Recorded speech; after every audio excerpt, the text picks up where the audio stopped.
నమస్తే వి media news కి స్వాగతం. బులెటిన్ల ముందుగా హెడ్లైన్స్.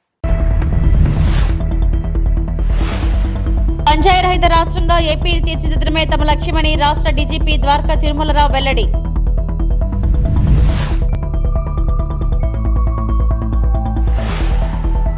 జర్నలిస్టులపై అభ్యంతరకర వ్యాఖ్యలు చేసిన గుంతకల్లు టీడీపీ ఎమ్మెల్యే గుమ్మనూరు.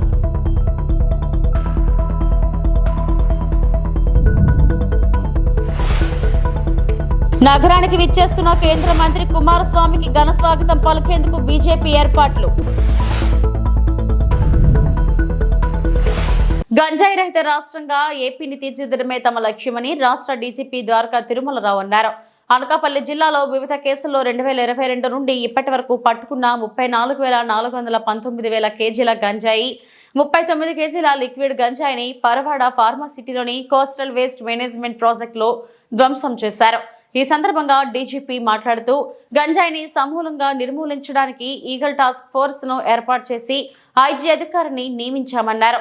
తనిఖీలు పెంచామని, చెక్పోస్టుల వద్ద ఏజెన్సీలో గంజాయి పంటని డ్రోన్ సాయంతో ధ్వంసం చేసే పనులు జరుగుతున్నాయని చెప్పారు. ఒడిశా సరిహద్దు ప్రాంతంలో గంజాయి సాగు ఉందని, గంజాయి పండించే గిరిజనులను చైతన్యవంతం చేస్తున్నామన్నారు. యువత గంజాయి మహమ్మారికి బానిసలుగా మారొద్దని కోరారు.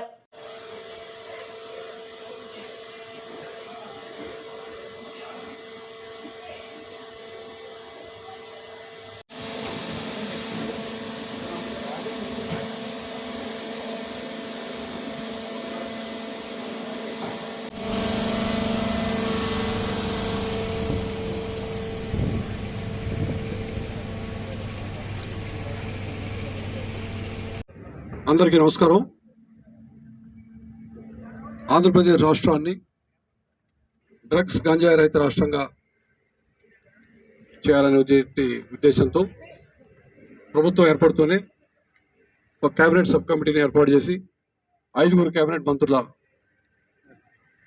ఆధ్వర్యంలో హోంమంత్రి గారు, HRD minister, excise minister, health minister, tribal welfare minister 5 ఆధ్వర్యంలో ఒక కేబినెట్ సబ్ కమిటీ ఏర్పాటు చేయడం. ఆ కేబినెట్ సబ్ కమిటీ అనేక దఫాలుగా స్టేక్ హోల్డర్స్ అందరితో కూడా మీటింగ్ కండక్ట్ చేయడం, ఏ విధంగా కార్యాచరణ పథకం చేయాలని చెప్పి ప్రణాళిక తయారు చేసుకోవడం. అందులో భాగంగా ఈగిల్ అనేటువంటి సంస్థని ఏర్పాటు చేయడం, దానికి ఒక ఐజీ స్థాయి అధికారిని నియమించడం, ఆయనతో పాటు ఎస్పీని ఇంకా అనేక మంది అధికారులు ఆల్రెడీ కేటాయించడం జరిగింది. వారికి ఈ యాంటీ నార్కోటిక్ ఎన్ఫోర్స్మెంట్ చేసినందుకు గాను, ఈ వర్క్ అంతా చూసినందుకు గాను అడిషనల్ ఇన్సెంటివ్ కూడా ఇవ్వడం జరిగింది. అంటే ఏ విధంగా అయితే మనం నక్సలైట్ కార్యక్రమాలని అణచివేయడానికి గ్రే హౌండ్స్ తయారు చేసుకున్నాము, ఇంతకుముందు ఎర్రచందనాన్ని కంట్రోల్ చేయడానికి రెడ్ సాండ్ టాస్క్ ఫోర్స్ తయారు చేసాం, వాళ్ళకి ఏ విధంగా అయితే ఇన్సెంటివ్ ఇచ్చాము, ఇది చాలా ప్రాధాన్యత అంశం అనే ఉద్దేశంతో ప్రత్యేకమైనటువంటి ఇంపార్టెన్స్ ఇస్తూ దీనికి ఎక్స్ట్రా అలవెన్స్ కూడా ఇవ్వడం జరిగింది, ఇన్సెంటివ్స్ ఇవ్వడం జరిగింది. ఇందులో భాగంగా సాగుని కంట్రోల్ చేయడం, అంటే ఎక్కడైనా సరే గంజాయి సాగు ఉంటే దాన్ని పూర్తిగా ఆపేయటం, రవాణాని అరికట్టడం, కన్సంప్షన్ ఆపడం, అంటే లాస్ట్ లెవెల్ అన్ని చోట్ల కూడా కంట్రోల్ చేయాలనే ఉద్దేశంతో మనం కార్యక్రమం ప్రారంభిస్తే, ఈ మధ్య కాలంలో మీరు చూశారు పాడేరు ఏరియాలో మనకు వచ్చినటువంటి టెక్నాలజీ సహాయంతో వచ్చిన ఫోటోగ్రఫీ ఇన్ఫర్మేషన్ ప్రకారం ఈ మధ్యనే గంజాయి సాగుని కొంత డిస్ట్రాయ్ చేయడం మీరు చూశారు. ఒకప్పుడు కొన్ని వేల ఎకరాల్లో ఉన్నటువంటి గంజాయి సాగు ప్రస్తుతం సుమారు 100 ఎకరాల లోపే వచ్చిందని చెప్తా ఉన్నారు. ఇది చాలా సంతోషించదగిన విషయం. ఎందుకు చెప్తున్నా అంటే, నేను ఒకప్పుడు గంజాయి చుట్టుపక్కల రాష్ట్రాల్లో, ఇంకా దూరం రాష్ట్రాల్లో కూడా ఎక్కడ పట్టుపడినా కూడా మూలాలు ఆంధ్రప్రదేశ్ సంబంధించిన ఏజెన్సీ ఏరియా నుంచి వస్తున్నాయని చెప్పి ఒక అపప్రద మన మీద ఉండిపోయింది. కొన్నిసార్లు నిజం కూడా అయింది. ఆ అపప్రదం తొలగించాలని ప్రభుత్వం అనేక చర్యలు తీసుకుంటూ ఉంటే, ఇప్పుడు మాకు వచ్చిన ఇన్ఫర్మేషన్ ప్రకారం ఎక్కువ భాగం ఒరిస్సా ఏరియా నుంచి, మల్కాన్గిరి ఏరియా నుంచి వస్తూ ఉంది. ఈ మధ్యనే ఒరిస్సా ఆఫీసర్స్తోనూ తెలంగాణ ఆఫీసర్స్తోనూ కూడా సమావేశం జరపడం జరిగింది. మేము కూడా ఈ మధ్య డీజీస్ కాన్ఫరెన్స్ జరిగినప్పుడు అది డీజీస్ కాన్ఫరెన్స్ భువనేశ్వర్లో జరిగింది. ఒరిస్సా డీజీ గారితో మాట్లాడటం, తెలంగాణ డీజీ గారితో మాట్లాడడం జరిగింది. వీటికి సంబంధించి ఎప్పటికప్పుడు సమాచారాన్ని ఎక్స్చేంజ్ చేసుకుంటూ ఆపరేషన్స్ కూడా చేయడానికి ఏ విధంగా వెనకాడమని చెప్పాం. ఇదే విధంగా చెన్నైలో ఈ మధ్య సదరన్ జోన్ మీటింగ్ జరిగినప్పుడు వాళ్ళందరికీ చెప్పాం, మీకు సంబంధించిన గంజాయికి సంబంధించిన ముద్దాయిలు ఎవరైనా మా రాష్ట్రంలో ఉంటే, మా రాష్ట్రానికి సంబంధించిన వాళ్ళు ఎవరు ఉంటే చెప్పండి, మేమే మీకు పట్టించేస్తాం. అంటే మాకే విధమైనటువంటి అభ్యంతరాలు లేవు. ఆల్రెడీ మీకు ఎవరైనా వాంటెడ్ క్రిమినల్స్ అది కూడా ఇస్తాం, మాకు ఎవరైనా వాంటెడ్ క్రిమినల్స్ ఉంటే మీ దగ్గర ఇవ్వండి అని చెప్పడం జరిగింది. ఆ విధంగా యాక్షన్ తీసుకుంటా ఉన్నాం. ఒకటి గంజాయి సాగుని ట్రాన్స్పోర్ట్ని కంట్రోల్ చేయడం ఒకటైతే, రెండవది చైతన్యవంతులు చేయడం ప్రజల్ని, రైతుల్ని కూడా, ఆ ప్రాంతంలో రైతుల్ని. జర్నలిస్టులపై అభ్యంతరకర వ్యాఖ్యలు చేసిన గుంతకల్లు టీడీపీ ఎమ్మెల్యే గుమ్మనూరు జయరాంపై జర్నలిస్టు సంఘాలు బగ్గుమంటున్నాయి. తనపై వార్తలు రాస్తే రైలు పట్టాలపై పడుకోబెడతానంటూ బహిరంగంగా ఆయన హెచ్చరికలు జారీ చేయడం చర్చనీయాంశంగా మారింది. ఈ క్రమంలో జర్నలిస్టులను రైలు పట్టాలపై పడుకోబెడతా అంటూ గుమ్మనూరు జయరాం వార్నింగ్ ఇవ్వడం దుర్మార్గం అని అన్నారు. ఏమన్నా అనుకోవచ్చు, మీడియా ప్రతి మీడియాకి ఏ ఛానల్కైనా అడగండి. ఉందా క్వశ్చన్ ఉందా? ఏం పర్వాలేదు, ఫ్రెండ్లీగా అడదాం. ఫ్రెండ్లీగానే, శత్రుత్వం వద్దు, ఫ్రెండ్లీగానే. నేను పోయిన తర్వాత అది ఇది అని చెప్పి రాస్తే మాత్రము మరి మీరే అన్నారు పట్టాల మీద పండబెడతారు. మరి అది లేకపోయినప్పుడు మీరు నిరూపించకపోతే పట్టాల మీద పండబెట్టే కూడా నేను సిద్ధంగా ఉన్నాను. ఎందుకంటే నాకేం లెక్కలే, అన్ని విధాలుగా చేసి వచ్చినోడిని. రాసుకోండి, నేను తప్పు చేయను. తప్పు చేస్తే మాత్రము మీరు నన్ను మీడియా కాకుండా ఏదనకైనా కానీ మీరు నన్ను బహిరంగంగా మీరు చేయొచ్చు. కానీ నేను తప్పు చేయకోకుండా దాన్ని నా తమ్ముడు తప్పు చేసినాడు, ఇంకోరు తప్పు చేసినాడు అనే మాట మాత్రము వెనక నుంచి అనద్దండి. ఏదైనా తప్పు చేసినారని చెప్పి నేరుగా అడగండి.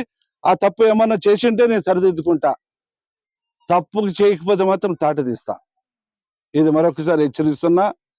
నా పైన రాసేటప్పుడు కూడా ఎవరైనా కానీ అన్ని విధాలుగా ఆలోచన. విశాఖ స్టీల్ ప్లాంట్ కు భారీగా ప్యాకేజీని ప్రకటించిన తర్వాత విశాఖ నగరానికి వస్తున్న కేంద్ర మంత్రి కుమారస్వామికి ఘన స్వాగతం పలికేందుకు బీజేపీ ఏర్పాట్లు చేస్తుంది.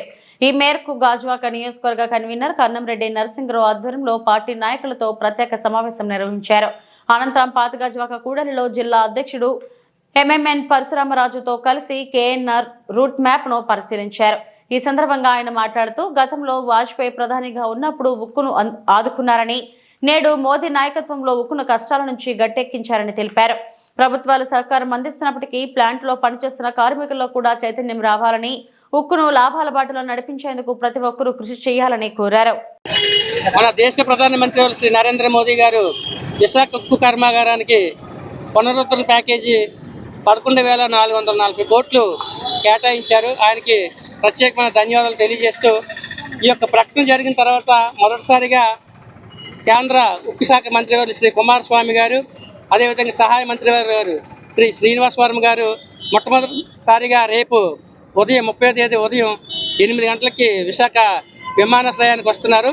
ఈ యొక్క విమానాశ్రయానికి వస్తున్నట్టు వారిద్దరికీ కూడా ఘన స్వాగతం పలకాలని మా జిల్లా అధ్యక్షులు శ్రీ పరశురామరాజు గారి ఆధ్వర్యంలో ఈరోజు సమావేశం ఏర్పాటు చేసుకున్నాం.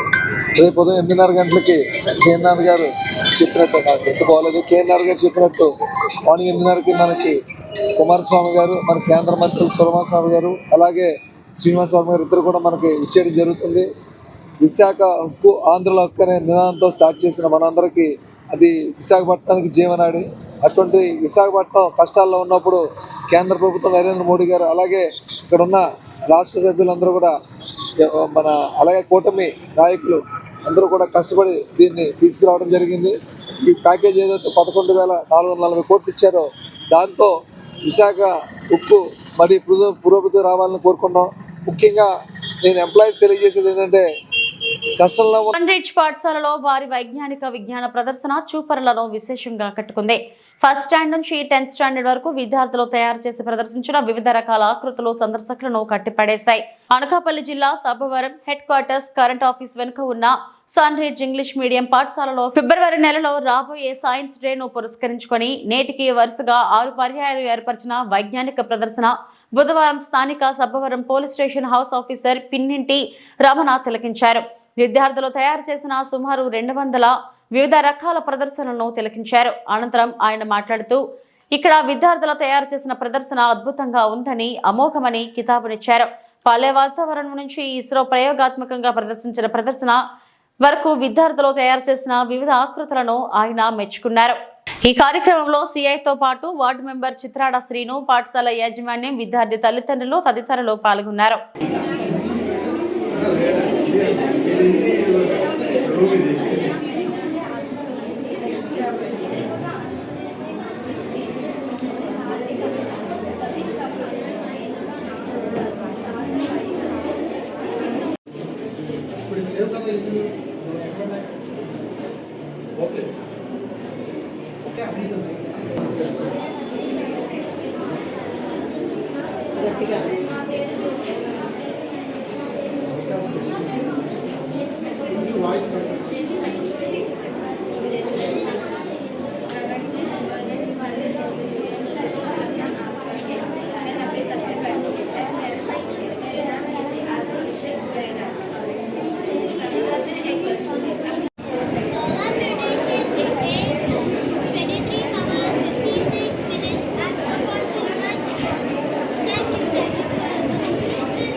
రుణాల మీద వృద్ధి రేటు గురించి నారా చంద్రబాబు నాయుడు కొత్త భాష్యం చెప్తున్నారు. 2013-14లో రాష్ట్ర విభజన సమయంలో 4,64,272 కోట్ల జీఎస్టీ ఉంది. వడ్డీ చెల్లింపులు 7,488 కోట్లు ఉన్నాయి. 2018-19లో రాష్ట్రం 8,73,720 కోట్లకు జీఎస్టీపీ పెరిగింది. వడ్డీ చెల్లింపు 17,342 కోట్లు పెరిగింది. కాక్ ప్రకారం ఇంట్రెస్ట్ శాతం 15.42% పెరిగితే చంద్రబాబు హయాంలో 13.48% పెరిగింది అని కాకర్తి గోవన్ రెడ్డి నెల్లూరు జిల్లా వైఎస్ఆర్సీపీ అధ్యక్షులు పేర్కొన్నారు. అప్పుల మీద చెల్లించేటువంటి వడ్డీ వృద్ధి రేటు పెరిగితే అది జీఎస్టీపీ కన్నా అధికంగా ఉంటే రుణాల లభ్యతకు సంబంధించినటువంటి ఆ స్థిరత్వం, స్టెబిలిటీ పూర్తిగా కూడా క్షీణించినట్టేనని చెప్పి ఆయన కొత్త భాషను చెప్పాడు. రైట్, నువ్వు చెప్పిందే తీసుకుందాం. రుణాల మీద కనుక పెరిగితే, వృద్ధి రేటు పెరిగితే జీఎస్టీపీ కన్నా అది రాష్ట్రానికి మంచిది కాదు, రాష్ట్రం యొక్క ఆర్థిక పరిస్థితి క్షీణించినట్టు అని చెప్పి కొత్త భాషను చెప్పావు. నువ్వు చెప్పినటువంటి దాన్ని ఒప్పుకుందాం, నువ్వు చెప్పిందే తీసుకుందాం. నువ్వు చెప్పిందే అది కొత్త భాషను చెప్పావు, నువ్వు కరెక్టే. కానీ నువ్వు చెప్పినటువంటి దాన్ని పరిశీలిస్తే ఒక్కసారి వాస్తవం చూస్తే 2013-14లో రాష్ట్రం విభజించినప్పుడు 4,64,272 కోట్ల రూపాయలు ఉంది జీఎస్టీ. ఆ తర్వాత వడ్డీ చెల్లింపులు 7,488 కోట్ల రూపాయలు వడ్డీ చెల్లింపులు ఉన్నాయి. దాని మీద ఇంట్రెస్ట్ పేమెంట్. ఆ తర్వాత 2018-19 మధ్యకి వచ్చినప్పటికీ రాష్ట్ర జీఎస్డీపీ ఏమో 8,73,720 కోట్లకు పెరిగింది నీ హయాంలోనే. కానీ ఇంట్రెస్ట్ పేమెంట్ ఎంత పెరిగింది? 15,342 కోట్ల రూపాయలకు పెరిగింది. దాని ప్రకారం కాకు ఇచ్చినటువంటి రిపోర్ట్ ప్రకారం ఇంట్రెస్ట్ రేషియో 15.42% పెరిగితే నీ జీఎస్డీపీ నీ హయాంలో 13.48% పెరిగింది. అంటే నువ్వు చెప్పినటువంటి వడ్డీ వృద్ధి రేటు పెరిగితే జీఎస్టీపీ కన్నా అది రాష్ట్రంలో మంచి పరిపాలన కాదని చెప్పినటువంటి నీ నోటితోనే నీ హయాంలో నువ్వు గద్దె దిగేటప్పటికీ జీఎస్టీ దానికి సంబంధించినటువంటి ఇంట్రెస్ట్ పర్సంటేజ్ పెరిగింది, జీఎస్డీపీ గ్రోత్ తగ్గింది. దీనికి ఏమి సమాధానం చెప్తావు? ఇది అరాచక పాలన నాది ఒప్పుకుంటావా?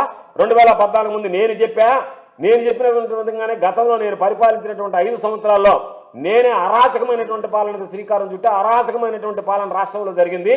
కాబట్టి దానికి నేను బాధ్యుడిని అని చెప్పేటువంటి మాట నీ నోటికుండా రాకుండా నువ్వు కొత్త అని చెప్పడం, అవి తీరా చూస్తే నీకు అన్వయించుకునేటప్పటికీ నువ్వు తప్పించుకుని పారిపోయేటువంటి పరిస్థితి. ఈ ఫిగర్ కాగ్ ఇచ్చినటువంటి ఫిగర్. దీని ప్రకారం నువ్వు చెప్పిందే వాస్తవం అయితే ఆ చెప్పిందంటూ నీ తప్పు ఉందా లేదా? నువ్వు చేసినటువంటిది తప్పు కాదా, అది అరాచకమైనటువంటి పాలన నువ్వు ఒప్పుకుంటున్నావా, దానికి సమాధానం చెప్పాలి. నిరంతరం లేస్తే అబద్ధాలు చెప్పడం, ప్రజల్ని ఏదో ఒక విధంగా తను ఏదో పెద్ద అలివి కాని ఆర్థిక శాస్త్రవేత్త అన్నట్టుగా రకరకాలైనటువంటి మాటలు మాట్లాడి ఏదో ఒక విధంగా దీంట్లో నుంచి తప్పించుకొని పారిపోవాలనేటువంటి దుర్మార్గమైనటువంటి ఆలోచన, డ్రామాలు, గిమ్మిక్లు రోజు చూసేవే, కొత్తవేం కాదు ప్రతిరోజు. కాబట్టి 9 నెలలు గడిచినా రకరకాలైనటువంటి చెప్తున్నావు కానీ ఒక్కటి కూడా ఆధారం చూపించలేకపోతే. BRS working president KTR Nalgonda BRS రైతు ధర్నాలో చేసిన వ్యాఖ్యలకు మంత్రి కోమిటిరెడ్డి వెంకటరెడ్డి కౌంటర్ ఇచ్చారు. 10 ఏళ్లుగా నల్గొండను పట్టించుకోకుండా ఇప్పుడు ఏ మొహం పెట్టుకుని వచ్చారంటూ కేటీఆర్ ను ప్రశ్నించారు ఆయన. బుధవారం కోమిటిరెడ్డి మీడియాతో మాట్లాడారు. ఖాళీ గోటికి సరిపోరు. నువ్వు ఆయన కేసీఆర్ అల్లుడని చెప్పి ఆయన లీడర్ అయ్యిండు, నువ్వేమో కేసీఆర్ కొడుకని లీడర్ అయినావు. మా నాయన ఏం చేస్తాడు, వ్యవసాయం చేసుకుంటాడు. ఎట్లయినా నేను 5 సార్లు ఎమ్మెల్యేకి ఒకసారి ఎంపీగా, నువ్వు నీ ఎందుకు పార్లమెంట్ ఎన్నికల్లో నా కాన్ఫిడెన్స్ నేను 1 గంట కూడా ప్రచారం చేయలే. 60,000 మెజార్టీ వచ్చింది మా రఘువీర్ రెడ్డికి. నువ్వు సిరిసిల్లలో 10,000 కోట్లు అభివృద్ధి చేసుకున్నావు కదా, 6,000 మైనస్ ఎందుకు వచ్చింది? 6,000 బండి సంజయ్కి లీడ్ ఎందుకు వచ్చింది? బీజేపీతో కుమ్మకైనావా, లేకపోతే ప్రజలు నీ ముఖం చూడలేక వేరే పార్టీకి ఓటేసినా? అందుకనే నీ కెపాసిటీ కోవర్ట్ ఎంకరేజ్ పేరు తీసుకునే నైతిక హక్కు లేదు. కోవర్ట్ ఎంకరేజ్ అంటే నీతి నిజాయితీకి మారు పేరు. 30 ఏళ్ళలో ఒక్కసారి నా పేరు వచ్చింది, నాది ఎక్కడైనా కబ్జాలు చేసి దోసుకున్నాను. నువ్వు ఫార్ములా రేసు, ఈ రేసు గుర్రాలు, బిల్లర్ల గుర్రాలు, ధరణి మీద 2-3 లక్షల కోట్లకి వెళ్తుంది. నీ ఆస్తులన్నీ మొత్తం పక్కాగా బయటపడితే ఒక్కొక్కటి బయటపడి కోర్టుకు పోయి, సుప్రీంకోర్టుకు పోయి కోట్ల రూపాయలు అడ్వకేట్లను పెట్టి నా మీద ఒక చిన్న కేసు అన్న ఉన్నదా? అవినీతి మరుకున్నదా? 3 ఏళ్ళ పదవి వదిలిపెట్టుకున్నాన్ని మీ నాయనలాగా రాజీనామా చేయ, by election, collection, re election, by election. నేను రాజీనామా చేసినంటే మళ్ళీ ఆ రోజు చెప్పిన గవర్నర్ ఇంటి ముందర చెప్పిన తెలంగాణ రాష్ట్రం వస్తుంది, వచ్చినప్పుడే మంత్రి అయితే అప్పటిదాకా మంత్రి పదవి తీసుకొని ఉన్నా. అందుకనే ఆ బచ్చగాల గురించి మాట్లాడకు. నేను ఒకటే చెప్తున్నా, కేటీఆర్ నువ్వు మీ బావ కలిసి మీ నాయనని ప్రతిపక్ష నాయకుడిగా వస్తావా రావా నెక్స్ట్ అసెంబ్లీ సెషన్కు, బడ్జెట్ సెషన్కి అడుగు. రాకుంటే నువ్వు హరీష్ రావు కొట్టుకుంటున్నావు, కత్తులు పెట్టుకొని కొడుచుకుంటున్నావు, నాకు కావాలని. ఆయన ఎట్లా వస్తట్లేడు. మా ముఖ్యమంత్రి గారు మొన్న బాగా చెప్పిండు, కొడంగల సర్పంచ్ 4 రోజులు ఊళ్ళలోకి రాకపోతే తర్వాత వస్తే రాళ్ళ తీసుకొని ఎడబడతారు సర్పంచ్ ఎమ్మడి. ప్రతిపక్ష నాయకుడు 13 నెలలు అసెంబ్లీకి రాకుండా ఏం చెప్పాలి? అవసరం ఆయనకు ఆ పోస్టు? నువ్వు మీ బావ తీసుకొని కొట్లాడు, అప్పుడు మీకు సమాధానం చెప్తావు. నువ్వు ఎమ్మెల్యేవు, నువ్వు డిప్యూటీ లీడర్ కాదు, నీ కార్యవర్గం లేదు.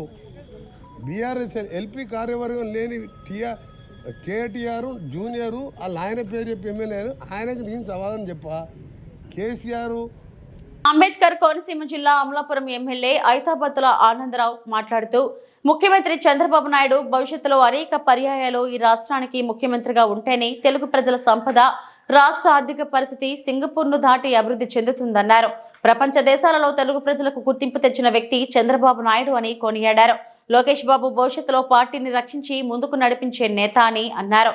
ఆంధ్రప్రదేశ్ అభివృద్ధిని ప్రపంచ దేశాల సరసన నిలబెడుతున్న నేత లోకేష్ బాబు అని అన్నారు. ఆంధ్రప్రదేశ్ రాష్ట్రంలో చంద్రబాబు నాయుడు గారి కృషితో, చంద్రబాబు నాయుడు గారి యొక్క పట్టుదలతో, ముందు చూపుతో సంపద సృష్టించే ఆయనకున్న గొప్ప లక్షణంతో సుమారు 11,70,000 కోట్ల రూపాయలు ఆ రోజు పెట్టుబడులు రాష్ట్రానికి తేవడం జరిగింది.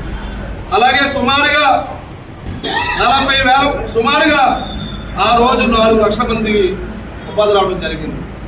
అలాగే అదే తర్వాత వచ్చి జగన్మోహన్ రెడ్డి గవర్నమెంట్లో ఆ కంపెనీలన్నీ ఈ యొక్క నాయకులు, వైసీపీ నాయకుల యొక్క డిమాండ్ తట్టుకోలేక, జేటాక్స్ తట్టుకోలేక ఆ కంపెనీలన్నీ పారిపోయి అంటే విధ్వంసకర పాలన మీది, అభివృద్ధి పాలన చంద్రబాబు గారి సందర్భంగా తెలియజేసుకుంటున్నాను.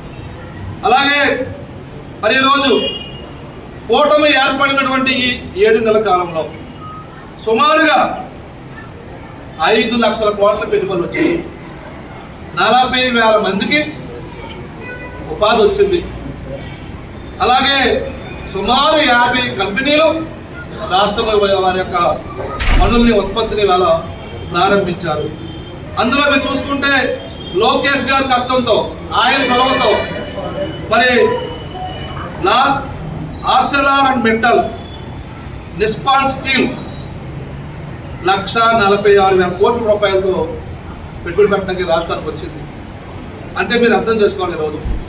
అందుకే లోకేష్ బాబు గారు, చంద్రబాబు నాయుడు గారు టీసీఎస్తో కానీ, అలాగే బీపీసీఎల్ కానీ, రిలయన్స్ కానీ, గ్రీన్కో కానీ, లారెన్స్ అండ్ మెటల్ కానీ, అలాగే పీపుల్ టెక్ వంటి అనేక కంపెనీలు ఆల్రెడీ 7 నెలల్లో వచ్చి ఆంధ్రప్రదేశ్ రాష్ట్రంలో పరిశ్రమలు స్థాపించడానికి వాళ్ళు పనులు చేసుకుంటారంటే ఇది కూటమి ప్రభుత్వంలో చంద్రబాబు నాయుడు గారి యొక్క గొప్పతనం అని సందర్భంగా తెలియజేసుకుంటున్నాను.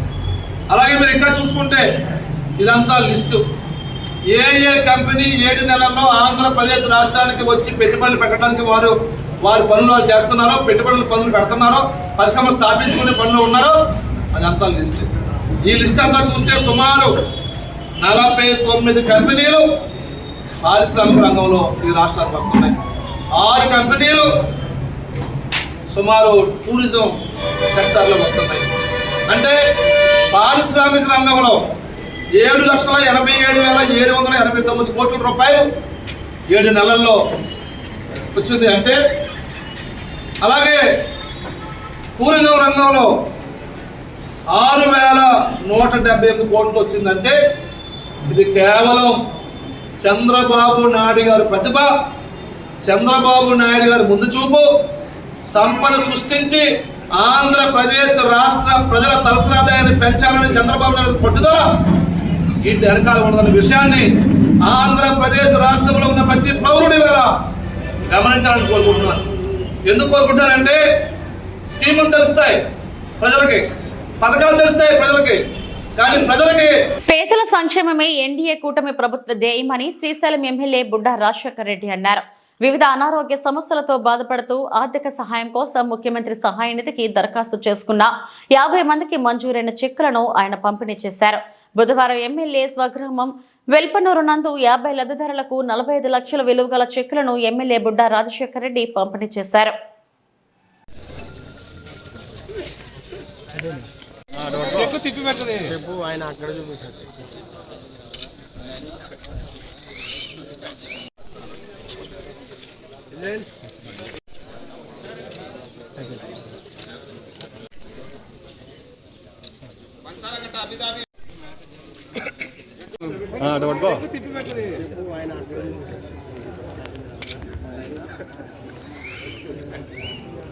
అయిపోయిందిరా.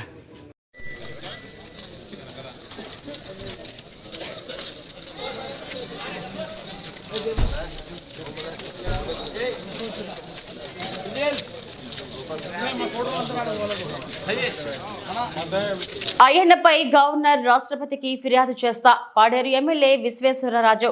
ఆంధ్రప్రదేశ్ రాష్ట్ర శాసనసభ స్పీకర్ అయ్యన్న పాత్రుడు పై గవర్నర్ రాష్ట్రపతికి ఫిర్యాదు చేయనున్నట్లు పాడేరు ఎమ్మెల్యే మత్స్యరాస విశ్వేశ్వరరాజు బుధవారం మీడియా సమావేశంలో స్పష్టం చేశారు. ఈ సందర్భంగా ఆయన మాట్లాడుతూ విశాఖపట్నంలో జరిగిన టూరిజం అభివృద్ధి కార్యక్రమంలో స్పీకర్ 1/70 చట్టం సవరణ కోసం మాట్లాడటంపై ఎమ్మెల్యే తీవ్ర ఆగ్రహం వ్యక్తం చేశారు. ఇక్కడ ఉన్న బినామీలతో అక్రమ కట్టడాల కోసం కూటమి నాయకులు ప్రయత్నిస్తున్నారని, అవసరమైతే పదవికి రాజీనామా చేసి ఉద్యమానికి దిగుతానంటూ ఎమ్మెల్యే హెచ్చరించారు. ఈ ఆదివాసీ ప్రాంత హక్కుల్ని, ఈ చట్టాల్ని ఉల్లంఘన చేస్తే ఆదివాసీ ప్రజలకు కానీ ఆదివాసీ ప్రాంతానికి కానీ ముప్పు జరుగుతుంది అని మేము గ్రహిస్తే ఖచ్చితంగా నేను ఉన్నటువంటి ఈ పదవిని కూడా పక్కన పెట్టి ప్రత్యక్ష ఉద్యమాల్లో పాల్గొని ఖచ్చితంగా మీ కూటమి ప్రభుత్వాన్ని ఖచ్చితంగా మట్టి కల్పించడానికి మేము సిద్ధంగా ఉన్నామని చెప్పేసి కూడా ప్రతి ఒక్క ఆదివాసీ కూడా సిద్ధంగా ఉన్నారని చెప్పేసి కూడా ఈ సందర్భంగా తెలియజేస్తున్నాను. సభాపతిగా ఇలాంటి చర్యలు, ఇలాంటి మాటలు మీరు మాట్లాడుతూ మా హక్కులు ఉల్లంఘించడానికి ప్రయత్నం చేస్తున్నటువంటి మీ మీద, ఈ అయ్యన్న పాత్రుడు గారి మీద ఖచ్చితంగా నేను గవర్నర్కి అలాగే రాష్ట్రపతి గారికి కూడా ఖచ్చితంగా ఫిర్యాదు చేస్తాను. రోజు ఇక్కడ ఉన్నటువంటి కూటమి నాయకులు మీరు ఒకటే అడుగుతున్నాను, మీరు గిరిజన ప్రాంతంలో ఉన్నటువంటి 1/70 యాక్ట్ గురించి మీరు మాట్లాడు. అవసరమైతే ఇక్కడ ఉన్నటువంటి బినామీలతో మీరు ఇల్లులు కట్టించడానికి కానీ లేదా వాళ్ళకి బినామీలుగా మీరు మారడానికి ఎప్పుడు వెనకాడు. ప్రతి ఒక్క గిరిజన బిడ్డకి తెలుసు ఈ కూటమి నాయకుల పరిస్థితి.